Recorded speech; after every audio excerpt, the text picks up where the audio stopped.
The Apollo Theatre in Harlem stood like a monument to musical history on that humid summer evening in 1968. Its iconic marquee blazed with lights announcing the name that had drawn hundreds of people from across New York City, James Brown, the godfather of soul himself. The line stretched around the block, a river of eager fans clutching their tickets, their excitement palpable in the thick August air.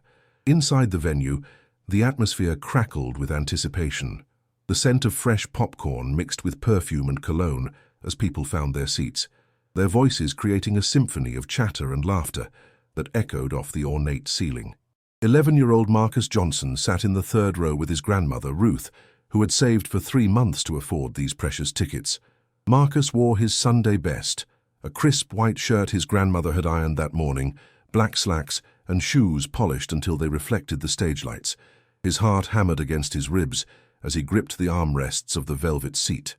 For 2 years, Marcus had watched James Brown's performances on television whenever he could, studying every gesture, every spin, every impossibly smooth slide across the stage. In his bedroom, with a hairbrush as a microphone, he'd practiced until his legs ached and sweat soaked through his shirt. His grandmother would smile from the doorway, sometimes clapping along, always encouraging the passion that burned so brightly in her grandson's eyes. The house lights dimmed, and a collective gasp rose from the audience. A single spotlight illuminated center stage as the band launched into an electrifying instrumental introduction.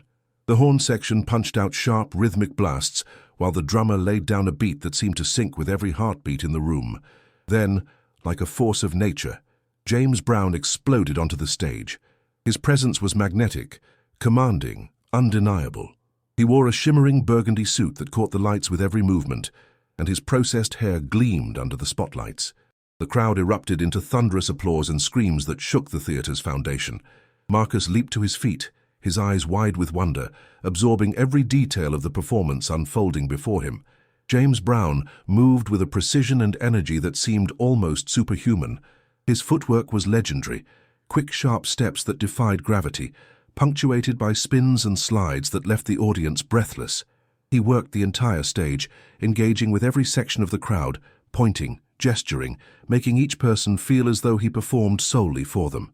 The band followed his every cue with practiced expertise, the music building and falling in perfect synchronization with his movements. Marcus found himself unconsciously mimicking the steps from his seat, his feet tapping out the rhythms, his body swaying with the music. His grandmother noticed and squeezed his hand gently, her eyes twinkling with understanding and love. Midway through the third song, something unexpected happened that would change everything. James Brown paused his singing, letting the band continue the groove as he executed a particularly complex sequence of steps, a rapid-fire combination of shuffles, spins, and that signature slide that had become his trademark. The audience roared its approval. In that moment, driven by pure instinct and 2 years of devoted practice, Marcus stepped into the aisle.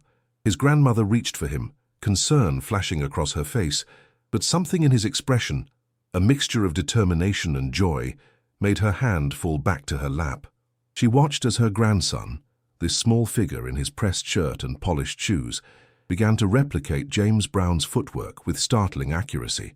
Marcus's feet moved independently of conscious thought, muscle memory taking over from countless hours of bedroom rehearsals. He executed the shuffle step combination, his arms positioning themselves naturally for balance. The people seated nearby noticed first, their attention shifting from the stage to this young boy dancing in the aisle with absolute commitment. A woman gasped and tapped her neighbor's shoulder. Then another person noticed, and another. Like a wave spreading through water, awareness rippled through the section. Some audience members began to applaud, not for the star on stage, but for the child who danced with such fearless passion just feet away from them.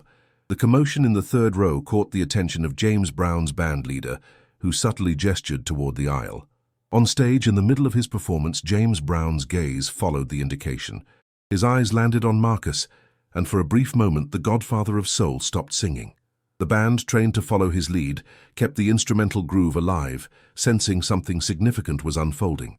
James Brown stood still, one hand holding the microphone at his side, the other shielding his eyes from the spotlights as he focused on the small figure executing his signature moves with remarkable precision and unmistakable heart. The entire theater seemed to hold its breath, waiting to see how this unprecedented moment would resolve itself. Marcus, lost in the music and the movement, didn't immediately realize that the singing had stopped. He completed the shuffle sequence and began the spin that typically led into the slide, his concentration absolute. It was only when he heard the crowd's reaction change, the screams becoming sharper, more excited, mixed with surprised laughter and encouraging shouts, that he looked up. His eyes met James Brown's across the distance, separating the third row from the stage. Time seemed to freeze. Marcus's feet stopped moving mid-step, and the realization of what he'd done, dancing uninvited during a James Brown performance, drawing attention away from the star himself, crashed over him like a wave. His face flushed hot with embarrassment, and his first instinct was to run back to his seat and disappear. But James Brown's expression stopped him cold. Instead of anger or annoyance, the legendary performer's face showed something entirely unexpected: recognition. It was the look of an artist seeing a reflection of his own passion in another's soul, regardless of age or circumstance. James Brown's stern performance face softened, and the corner of his mouth lifted in what might have been the beginning of a smile. He raised his free hand and pointed directly at Marcus, not in accusation, but in acknowledgement. Then, in a gesture that would become part of Apollo Theatre legend, James Brown beckoned the boy forward with a curl of his fingers and a nod of his head. The crowd exploded into chaos. Screams of disbelief, encouragement, excitement. People were standing, pointing, urging Marcus forward. Marcus looked back at his grandmother, seeking permission, guidance, something to tell him this was real and not a dream. Ruth's eyes were already glistening with tears, and she nodded vigorously, both hands pressed against her chest. "Go, baby," she mouthed, though her voice was lost in the roar of the crowd. Marcus turned back toward the stage, his legs feeling disconnected from his body as he walked down the remaining rows. Security personnel positioned near the stage watched their boss for direction, and James Brown waved them off with a casual flick of his wrist. The stairs leading up to the stage seemed impossibly steep, but Marcus climbed them one at a time, each step taking him closer to a moment he knew would define his entire life. As he reached the top and stepped into the blazing spotlights, the Apollo Theatre erupted into the loudest ovation of the evening, and James Brown extended his hand toward the young boy who had dared to dream out loud. The stage lights were blindingly bright, nothing like the soft glow of Marcus's bedroom lamp under which he'd practiced countless times. Heat radiated from the massive bulbs overhead, and Marcus could feel sweat beginning to form on his forehead as he stood frozen, his hand still clasped in James Brown's firm grip. The legendary performer's palm was calmer than Marcus expected, steady and warm, grounding the boy in this surreal moment. Up close, James Brown was even more impressive than he appeared from the third row. His suit shimmered with intricate details, tiny beads catching the light with every breath he took. His eyes, sharp and assessing, looked directly into Marcus's with an intensity that would have been intimidating, if not for the kindness that softened their edges. "What's your name, young man?" James Brown asked, his voice carried through the microphone so the entire theatre could hear. The question hung in the air, amplified and echoing slightly off the back walls. Marcus opened his mouth, but his throat had gone completely dry. He tried again, managing only a whisper that didn't carry beyond the two of them. James Brown chuckled, a warm sound that eased some of the tension coiling in Marcus's chest, and adjusted the microphone's position, lowering it toward the boy's height. "Speak up now, let everybody hear you," he encouraged, his tone gentle but commanding in that way that made you want to rise to the occasion. Marcus swallowed hard, found his voice somewhere deep in his chest, and spoke clearly into the microphone. "Marcus Johnson, sir." The sound of his own name, amplified and bouncing back from hundreds of people, made the moment impossibly real. The audience responded with encouraging applause and a few whistles of support. James Brown nodded approvingly, releasing Marcus's hand and taking a small step back to address both the boy and the crowd. "Marcus Johnson, ladies and gentlemen, 11 years old, and the young man's got moves." The crowd roared its agreement, and Marcus felt his face grow even warmer, though now it was with a mixture of embarrassment and pride that threatened to overwhelm him completely. James Brown turned his full attention back to Marcus, his expression becoming more serious, more focused.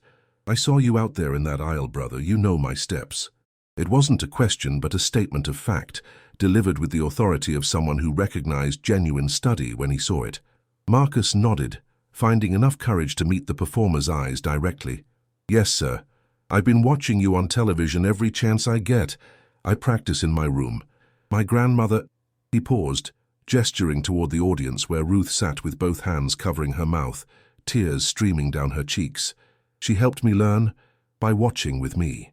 James Brown's expression shifted again, something deeper passing across his features, perhaps recognition of the dedication that gesture represented, the sacrifices a grandmother makes to nurture a child's dreams. He glanced toward where Marcus had pointed, though the spotlights made it difficult to see individual faces in the audience. Still, he raised his hand in a salute toward that general direction, and the crowd applauded the acknowledgement. "Your grandmother raised you right, I can see that," James Brown said, turning back to Marcus. "It takes discipline to learn these steps, young brother. It takes practice, dedication, and heart. Anybody can move their feet, but can they feel the music?" He tapped his chest twice, emphasizing the word feel. Marcus nodded vigorously, understanding exactly what the legend meant because he'd experienced it himself. Those moments when the music seemed to flow through him rather than around him, when his body knew what to do before his mind could process the movements. "Tell you what, Marcus Johnson," James Brown continued, his voice taking on a tone that suggested something significant was about to happen. "Since you know my steps so well, how about you show these good people what you can do? Up here on this stage, with the band, you think you can handle that?" The question landed like a thunderbolt.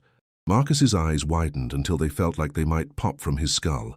Perform on stage, with James Brown's actual band, the same musicians he'd heard on records and television, now watching him with expressions ranging from amused to genuinely curious.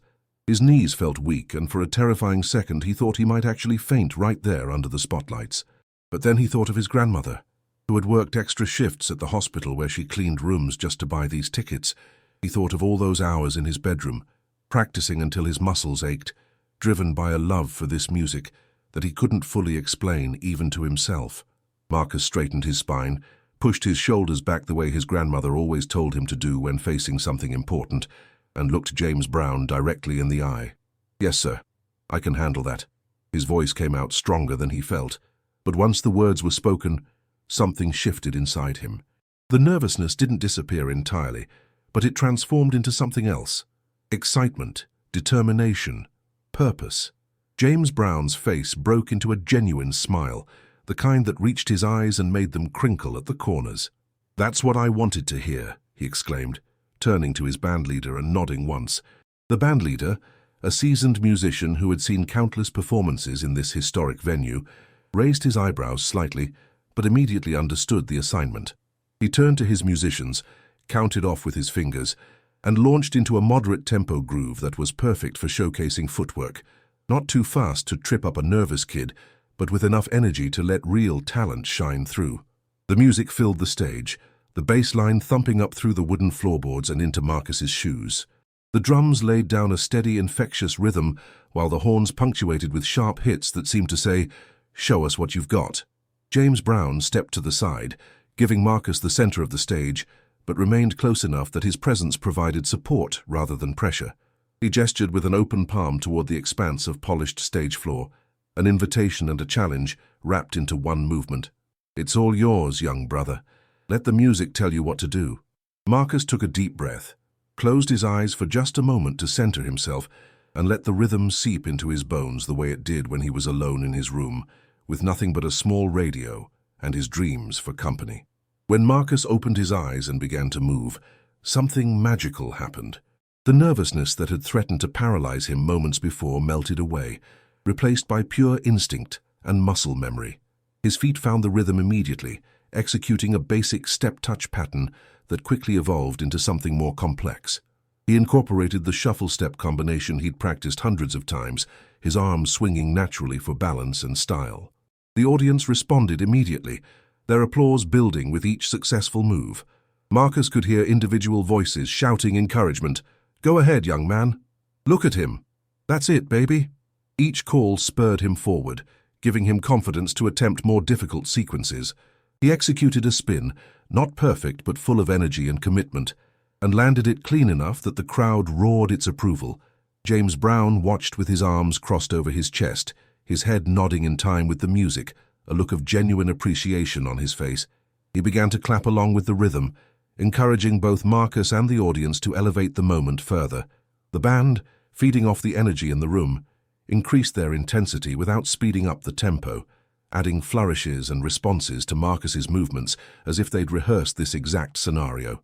The horn section hit a particularly sharp blast, and Marcus responded with a quick freeze, holding a pose for a beat before continuing, a bit of showmanship he'd seen James Brown do countless times.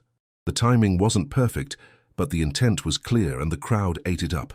People were on their feet now, not just in Marcus's section, but throughout the entire theater, everyone wanting to witness this unexpected, beautiful moment of pure artistic passion. Marcus danced for what felt like both seconds and hours, lost in the music and the moment. He attempted the signature slide he'd practiced so diligently, the move that had started this entire chain of events. His first try was tentative, and he didn't quite achieve the smooth glide that made James Brown's version so iconic, but he committed to it fully. James Brown, seeing the attempt, stepped forward and held up a hand, signaling the band to hold the groove steady. "Let me show you something, young brother," he said, his voice kind but instructive.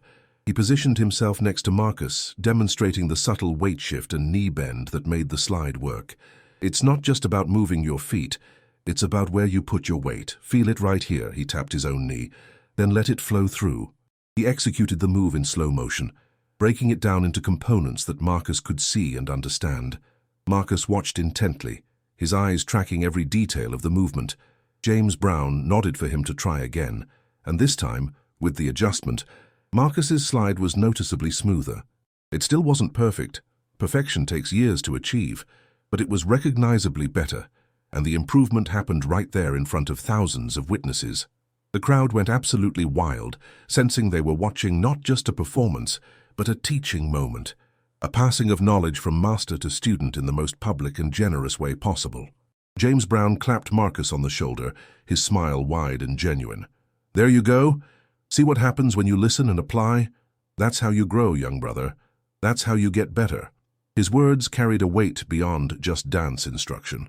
They were life lessons delivered in the language of music and movement. The band leader, reading the moment perfectly, began to bring the groove to a natural conclusion, the musicians easing back on the intensity and allowing the song to find its ending. Marcus, breathing hard from the exertion and the adrenaline, stood center stage as the music resolved on a final triumphant chord.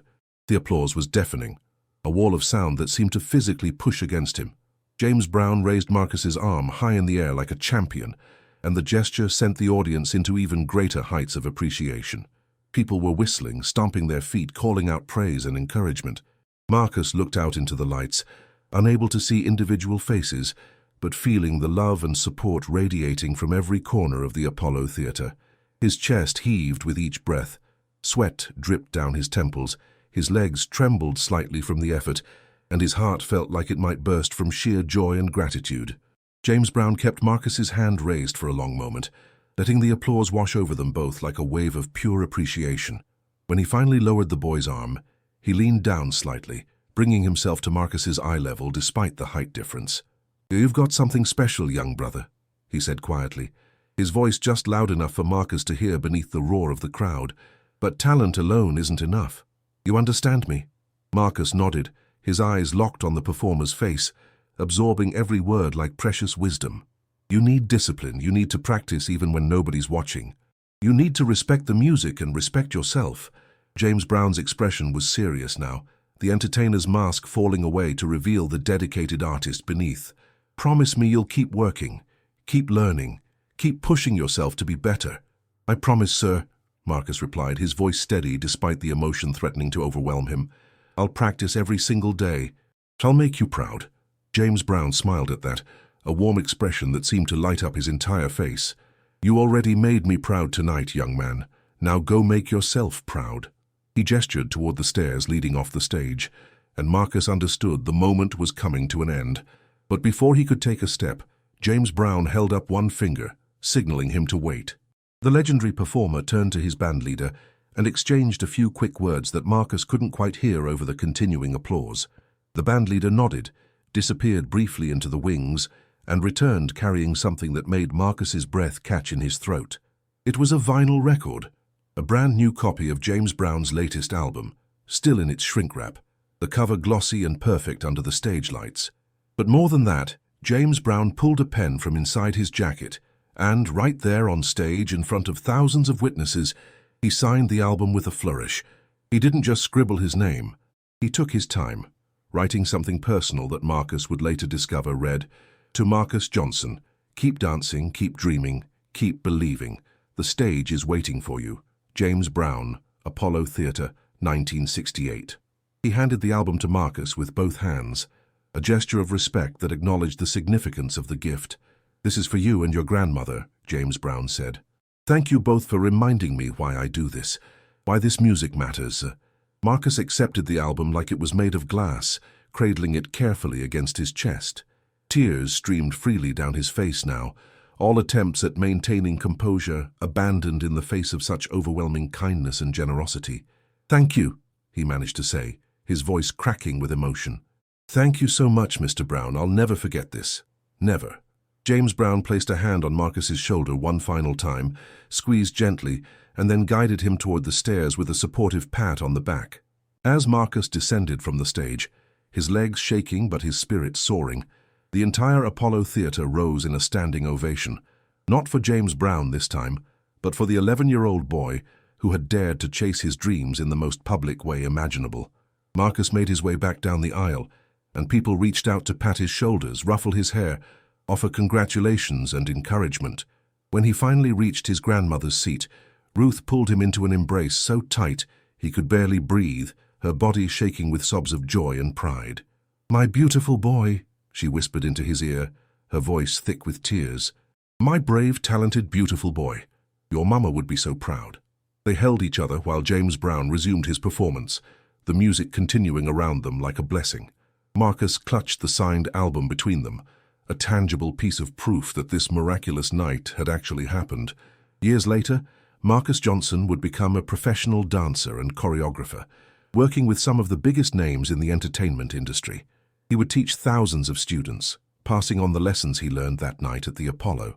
The signed album would hang framed in his studio, a constant reminder of the moment when a legend saw potential in a nervous kid and chose generosity over ego.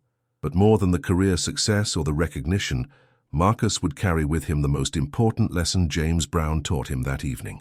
That true greatness isn't just about talent or skill, but about lifting others up, recognizing passion when you see it, and understanding that every master was once a student who refused to give up on their dreams.